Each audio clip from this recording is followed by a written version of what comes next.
Hi, this is Deb Rose from Deb's Dabs Art Stop, and today's video is phase one of how to paint a pet portrait of this sweet boy named Duke.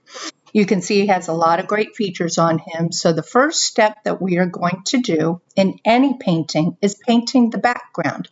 Now you can see I'm using three colors, white, black, and blue. I usually use I always use white and black, and then I choose 1 to 2 colors to be my main colors in the background, and then it gives me the lights and darks that I need. As you can see, I'm not going back and forth with very controlled strokes, which a lot of people, when they don't know much about painting, they'll start straight with just going back and forth, very systematic strokes. Here I'm doing crisscross strokes to cover my canvas. This is a 12 by 12 canvas that is gallery wrapped, which means it goes around the outside. And you see I started up at the corner with some black. I added some white. I'm letting the colors naturally mix on the canvas itself. I know when you're young, you're told, do not mix your colors, do not mix your colors. Well, when you're painting your own painting, you can mix them right there on the canvas. And if they get mixed a little bit on the palette, that's okay. That may be part of your technique because this is your experience with the painting. Some people are when they do paintings and things like that, even painting your house, they're very, very systematic, and that's okay. That may be your style. But this shows you do not, with the brush strokes themselves, have to just go straight back and forth. I'm overlapping colors. I'm letting the colors naturally blend. Right now, my main focus is just filling that 12 by 12 canvas. Now, as we go, you can see it's very, kind of choppy. The brush strokes are very choppy. I'm not seeing many soft edges yet. Now, my goal in the end is where I'm going to want to get to some soft edges. But you can see the different variations of the blue. As you look in the bottom, you have more gray in the top left corner. The bottom right is black, but then when I add some blue with it, it's going to be a real nice, deep, rich, dark blue color. And then down, I'm even adding some white down in the bottom to get, looks like I'm going away from the dark, rich color, and I'm adding some more lights in it. But when I add black to my blue, it gives me that shade of blue, that dark, rich color. When I add white to my blue, it gives that light blue, which is that tint of the blue. And so I have a lot of variety just using one color and black and white. Now, you're looking for the reason you do the whole background first, even though you're going to be doing the portrait on top of it. I know I'm going to be covering a lot of this up with the portraits, actual dog's face on top of it. However, to get that richness and that depth in your painting, you want to cover, it's all about layering your paints. You want to cover your whole canvas first and just enjoy doing the background at first. When I first started doing backgrounds, I just had some fun mixing my colors. I really enjoy seeing how the colors interact with each other. And you see I keep going back and forth into different areas, trying to get some dark areas and some light areas. Now I'm taking some straight white to give some highlights in some areas. And it gives so much more interest in the painting, so much more variety in the painting to show this. Now, when I start painting the dog portrait, you will see eventually it's going to cover up some of this background, but also at the end of the process, a couple videos from now, I will actually redo the background. Like I'll actually add stuff to it again. I always go into it at the end. Now what I'm doing here is I'm trying to soften up some of my edges and stuff too. I'm adding the white in. You see I've got a real dark corner down in the bottom, right? I usually try to have 2 darker corners and areas. And then I take the white and try to get some real bright highlights into it. And it just gives it more interest and more depth in the picture. Now, what I'm doing here is softening those edges. And sometimes when I soften, I don't even take paint. Now, right there, I had paint in my brush to give some more dark into that corner as well. But I sometimes don't even take paint. I'll just take a wet brush and dab it on my paper towel, and then I'll just go straight in to the painting, which, I'm getting color there, but which I do sometimes. But I go straight into the painting just with the plain brush, and I go around the edges to try to soften them as well. Sometimes I'll take a teeny bit of paint right on the tip of my brush if there's a color I want to kind of help blend from the dark to the light. So that way we get those nice rounded soft edges. Now, as you do yours, have fun experimenting with the colors. And again, sometimes I fall in love with my backgrounds and I'm like, oh, this is just so awesome. And I kind of miss it afterwards, but it's okay. Because the more and more you do backgrounds, they're going to become more unique, and they're going to add to your paintings. Now, you see what I'm doing here? I'm painting the side of the gallery wrapped canvas. You do want to do that. And I usually do it in the same color scheme. Some people get real creative and do a whole different design on the outside. But on a gallery wrapped canvas, if you do the edges as well, you are not going to have to frame it necessarily. Now here I'm going right around the front edge to blend in any paint spots from when I painted these sides. So there you can see how it looks. Now when you're done and satisfied for now, and you want it to dry, I put it usually on its tip and I let it stay there very, very carefully. Now, here's Duke again. And as you look at Duke, you were looking at the contour lines of his face. You can see around the nose. You can see around the edge of his jaws, the lines around his ears. Now, you can print out that picture, or you can take a picture of it with your phone or another device if you want to look back at it, if you choose to, while I do this. But what I'm looking at, the contour line is the outside line that I see. So at first, I usually start with the top of the head, and I'm using I call this my white sketch. I'm using only white paint. That way it's very forgiving if I mess up, and I can easily cover it up and things like that. That's a good thing. I'm using acrylic paints here.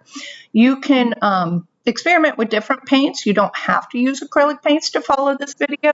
However, I would not use watercolors. They are not as forgiving. You could use oil paints, which take about 3 to 4 days to dry. And between each acrylic paints, they'll dry within an hour, depending on how thick the paints are.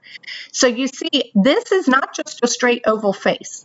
I'm taking it step by step on the outside lines that I see on the top of his head, the side, and where his jaws start to come in. Now I'm going to look at the outside contour line of his nose, and I bring it down, and look, it ends up going, you can see it angles down, and then the snout of the nose actually has straight lines going straight down on the side. Now, it's not all dogs. You have to look at each animal that you're choosing to do. This one, we're doing a dog, and I'll do many videos with different animals. Lots of them I'll do dogs, I'll do cats, and I may do some others down the road. But here we're just concentrating on trying to find that outline, that basic contour. So now this particular Duke has cute droopy jaws on the bottom. So I'm following those curved lines. And you see some of my white sketch, the lines are not perfect. They don't have to be for this.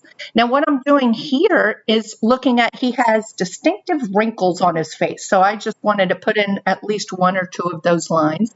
The area I'm painting now is like where the back of his head goes back into his body. I'm just kind of giving myself an outline to start with. Because the scariest thing for people when they do a pet portrait is those first lines. So I always start with just a white paint sketch. Now you see I'm doing his ear, and I did it part by part. One line I saw going up, one I saw going to the side, and then the other part came straight down. Then I looked to see where the line is on the outer edge of the inside of the ear. That part right there that's not painted in is the inside of the ear. And I just made a thicker line where I saw that the thicker part of the ear came up. Now, as I go to the other ear, you will see how I self-correct myself. And see, you do not have to be perfect. Being perfect, I will always say, it's totally overrated. If you are trying to be exact and perfect on everything, and don't let yourself fail, and don't let yourself make those mistakes, then you may sell yourself short. that means you may not get past that hard stage of trying something new. You want to always give yourself that chance. We learn by making mistakes. So here you see me doing the ear, and I've got it, and I can see it as I look because I've done this whole portrait already. But I look at that. I've just put my finger in the water. I was like, wait, that's a little too long. Then I use my fingers a lot when I do pet portraits, you will see. But then I even took a little corner of the paper towel to wipe it. But it's okay. This is why I go back into my background later, too. It's okay if it shows a little smudgy on the background. This is just me working through the painting. Now, what I have going on here is I decided I wanted the ear bigger. I realized it just looked too small to me. So this one, I'm painting in the inside of the ear just because I had some mess up lines there. Made it a little bigger. I'm just trying to get the right sizing is basically what I'm doing. Now I'm looking at the wrinkles in his neck in the picture and in his body as I see going back. So I'm putting the basic lines that I see. This last one I brought all the way down. I'm going to come to the other side, look at where the leg meets the head and the nose. And I kind of see that's where I put those contour, those outside lines. So now I've colored in the leg a little bit with white. Just that's for me. You do it. What's going to help you when you go back to this, the next phase, and looking at it and being like, okay, that's where I put the leg. That's where, and even when you go back the next time, you may look at it and be like, oh, that leg is in the wrong spot. And you may change it. And that's okay. That's why we start with the white sketch. Now, here's the other leg that's underneath of his chest, and the other leg I'm kind of putting in there to get my basic outline.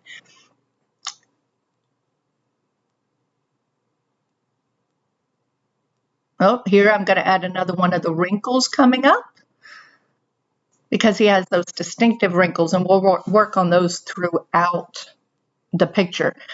Now, at his head, when I do my 12 by 12 portraits, I keep those faces pretty big on the canvas because I want the main thing is to be the personality of that face, of the dog looking at you. And this is a real sweet dog that was of special family friends of mine.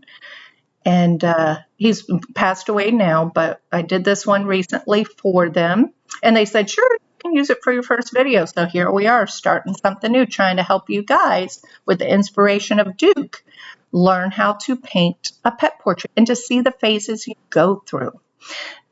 Now, I think I'm going to either do the snout or the eyes. Let's see what I'm going to plan here. Oh, no, I'm out of my, the jawline. Right here, I've got the jawline coming. That's important.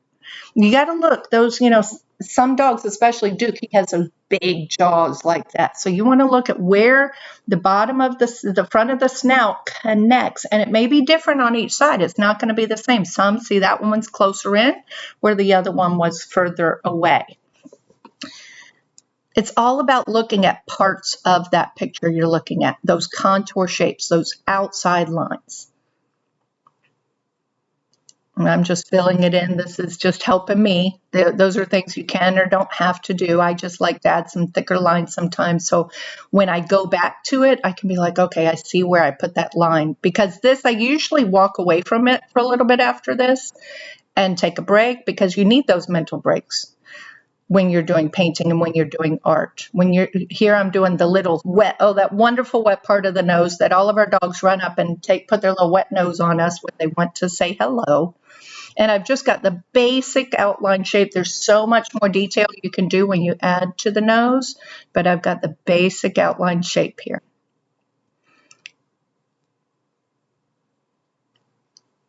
And now I've got my eye. You see, I'm just trying to look. I'm looking at the big thing with the eyes. You don't just do a big oval. You look at, that's the personality of the dog. Look at the front line that comes towards the nose. Look at the angle of the line on top and the angle of the line on the bottom. And some, they may be a little different on each side too, and that's what's going to help. Now, this is by far not the end of the eyes on this. Now, I'm just trying to get the basic outline. As we go through the process, they will change. You will see there's a whole process that happens when you paint. But the key is with this video that you see, start with a full background.